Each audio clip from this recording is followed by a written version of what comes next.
Olá, alunos, tudo bem? No vídeo da aula de hoje, nós vamos finalizar o nosso assunto de ângulos. Vamos começar com comparação. Dado dois ângulos, eles podem ser iguais, um maior que o outro ou um menor que o outro. E para a gente fazer as medições dos ângulos, a gente vai usar um instrumento chamado transferidor, certo? Então, existem dois tipos de transferidores. Esse primeiro mede até 180 graus e o segundo consegue medir 360 graus, certo? Exemplo, esses dois ângulos aí, o ângulo CAB e o ângulo QOP, os dois medem 60 graus, certo? Então, significa que eles são iguais. Já esse exemplo aqui, nós vemos que o ângulo AOC mede 135 graus e o ângulo COB mede 45 graus. Isso significa o quê? Que esse ângulo aqui é maior do que esse, né? É claro. Então, a gente vai escrever da seguinte forma: AOC maior que COB, certo? Vamos estudar agora as medidas e classificações. Primeiro de tudo, o que é ângulo? Você lembra da aula passada?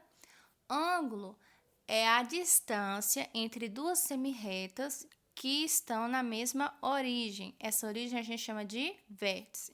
Então, vamos lá para o exemplo. Eu tenho a semirreta C e a semirreta B. Como é que eu vou fazer elas formarem um ângulo colocando na mesma origem, tá? Essa origem eu vou chamar de A. Se eu quiser medir esse ângulo aqui, eu tenho que utilizar o quê? O transferidor. Aí eu coloco aqui elas bem pertinho uma da outra. Então, o ângulo vai ficar pequenininho, né? Então, vai ser ali mais ou menos 1 grau, 2 graus, certo? Essa medida é mais ou menos 3 graus no máximo. E se eu colocar a semirreta uma em cima da outra, o que acontece? Vai ser grau zero. Esse grau zero tem um nome especial chamado o quê? Ângulo nulo, certo? Então, se alguma questão estiver falando dado um ângulo nulo, você lembra que é o ângulo 0 graus, certo? Aí, se você coloca a semirreta C um pouquinho mais distante, então vai ser mais ou menos ali uns 10 graus, 11 graus. Então, vai aumentando. Cada vez que você vai colocando a semirreta C mais distante da B, os graus vão aumentando, certo? Aí já vai ser uns 40 graus, 50, por aí. É só utilizar o transferidor que você vai saber a medida exata, certo? Quanto mais distante, maior o grau. Até chegar no ângulo reto. Que ângulo reto é esse? É o ângulo de 90 graus. Quando é que isso acontece? Quando uma semirreta está na horizontal e a outra semirreta está na vertical. Ou seja, quando elas estão perpendiculares, elas vão formar um ângulo reto, ou seja, um ângulo de 90 graus, certo? Na maioria dos livros, a gente vai encontrar ele dessa forma, tá? Essa é uma notação do ângulo de 90 graus. Quando vocês verem um ângulo com esse quadradinho e esse pontinho, significa que é um ângulo reto. Que ângulo é o ângulo reto? É o ângulo de 90 graus, certo? Quando o ângulo é menor do que 90 graus, ele é chamado de ângulo agudo. E se ele for maior do que 90 graus, ele é chamado de obtuso. Ué, professora, como é que eu vou saber se ele é menor ou maior do que 90 graus, se eu não tiver com transferidor? É só você analisar, ó. Se fosse o de 90 graus, essa semirreta estaria assim e a outra estaria assim, perpendicular, né? Tá vendo que ele tá aqui no meio? Então, ele é o quê? Menor. Ele vai ser ali aproximadamente uns 50, 40 graus por aí, tá? E já nessa figura aqui, ó, se ele fosse de 90 graus, eles seriam perpendiculares, né? Então, seria aqui. Tá vendo que a semirreta C passou do 90? Então, por isso que ele é obtuso, é maior do que 90 graus. E chegamos aqui ao ângulo raso. É o ângulo de 180 graus. Quando é que eu sei que é um ângulo raso, professora? eu vou observar que uma semirreta está indo numa direção e a outra semirreta está indo na outra direção oposta, certo? Elas têm a mesma origem, só que cada semirreta está indo para uma direção oposta, certo? Um para a direita, outro para a esquerda. Então, esse ângulo é chamado de ângulo raso e ele mede 180 graus, tá? Lembrando aqui que o ângulo obtuso, ele é maior que 90, mas ele é menor que 180, tá bom? Esse ângulo é o 180 graus, ele é chamado de ângulo raso, certo? Aí a gente pode continuar aumentando? Pode continuar aumentando. Até fazer uma volta completa. Olha só, desde que a gente começou, olha só. Tava no 0, aí aumentei um pouquinho, fui fazendo a distância, ó, 90 graus. Fui afastando mais aqui, ó, no ângulo obtuso. Cheguei no ângulo raso, aumentei mais um pouquinho. Quando eu colocar aumentar mais aqui, ó, tá vendo? Eu vou chegar um momento que eu vou encostar aqui, tá? Quando eu encostar aqui de novo, eu vou ter completado uma volta.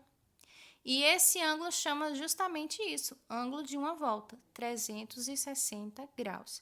É quando as minhas semirretas se tocarem novamente, certo?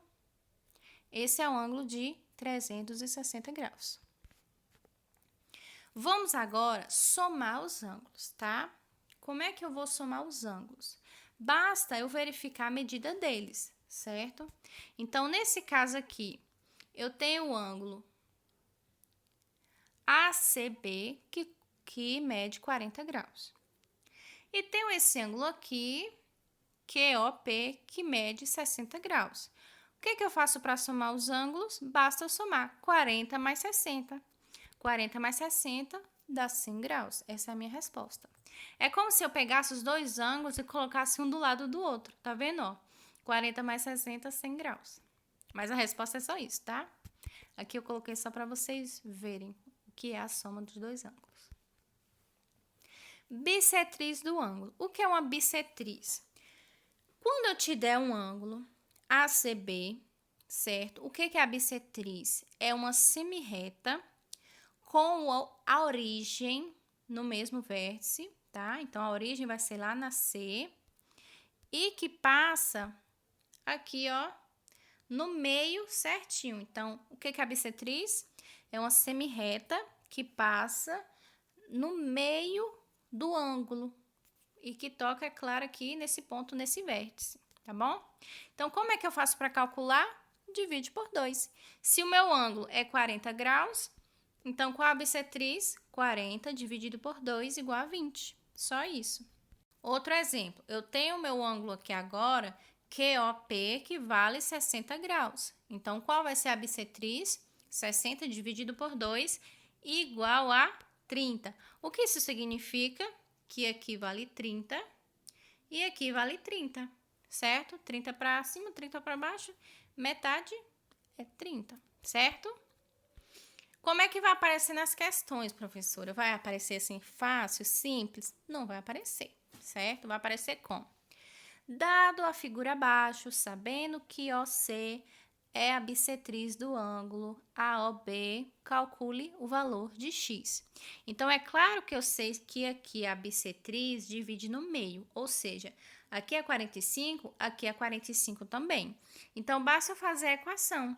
X mais 15 é igual a 45, uma equação, basta a gente resolver, né? Como é que vai ficar? Eu tenho que tirar esse 15 daqui. Para eu tirar o 15 daqui, o que é que eu faço? Subtraio 15 de os dois lados, né, da equação. Então, 15 menos 15 vai ficar 0, então x é igual a 45 menos 15, 30. Essa é a minha resposta, o x é igual a 30. Você pode até conferir aqui, ó. 30 mais 15 dá quanto? 45. 45 aqui, 45 aqui. A resposta está correta. Vamos estudar agora o complementar do ângulo e o suplementar do ângulo, tá? O complementar de um ângulo vai ser o quê? Dado dois ângulos, eles vão ser complementares quando a soma deles dá 90 graus. Ou seja, quando eu somar dois ângulos, se der 90 graus é porque eles são complementares. Por exemplo, 45 e 45. 45 mais 45 dá 90? Ok, então eles são complementares. 60 mais 30 é igual a 90? Sim, então eles são complementares. Aí eu te pergunto, como é que vai aparecer isso nas questões? Calcule o valor de x. Então, se eles são complementares, como é que eu vou fazer a minha questão? 25 mais x igual a 90. Formou o quê? Uma equação. Basta eu subtrair o 25 daqui e o 25 aqui que eu vou achar o resultado. Aí, ó, 25 menos 25 vai cancelar. É igual 90 menos 25, x igual a 65. É a minha resposta. Aí você vai lá, vem aqui, ó, e coloca a resposta, ó. 65 mais 25 deu 90? Ok, minha resposta está correta. Suplementar do ângulo. Dois ângulos são suplementares quando a soma deles dá 180 graus. Por exemplo, 135 mais 45 deu 180 graus? Deu. Então, significa que é um ângulo de 180 graus. Eles são suplementares. E como vai aparecer nas questões, professora? Vai aparecer dessa forma, certo? Então, nesse caso aqui, ó, 3x mais 30 está de um lado e x menos 10 está do outro. Aí, você vê que aqui tem um ângulo raso e esse aqui vale esse e x menos 10 vale esse. Então, eu vou somar esse mais esse, tem que dar igual a quanto? 180 graus. 3x mais 30 mais x menos 10 igual a 180. Então, vamos juntar primeiro esse x com esse 3x, vai ficar 4x. Mais 30 menos 10 vai ficar mais 20. E aqui eu vou repetir. Certo? Para eu tirar o menos 20 daqui, o que é que eu faço? Vou subtrair 20. Tudo que eu faço desse lado, eu tenho que fazer desse lado aqui também. Então, 180 menos 20. Então, 4x menos 20 mais 20, cancela. Igual 180 menos 20, 160. Como é que eu tiro 4 daqui? Dividindo por 4, certo? Porque eu estou multiplicando. 4x dividido por 4 vai dar 1. Então, x igual 160 dividido por 4 vai dar 40. 40 graus é a minha resposta. Então é isso, pessoal. Esse é o fim do assunto da nossa terceira unidade. Vou passar para vocês o trabalho, tá? Façam um trabalho, vale 3 pontos. E é para me entregar semana que vem. Semana que vem é a nossa prova da unidade e vamos finalizar essa unidade, tá bom? Então é isso. Um beijo e tchau, tchau.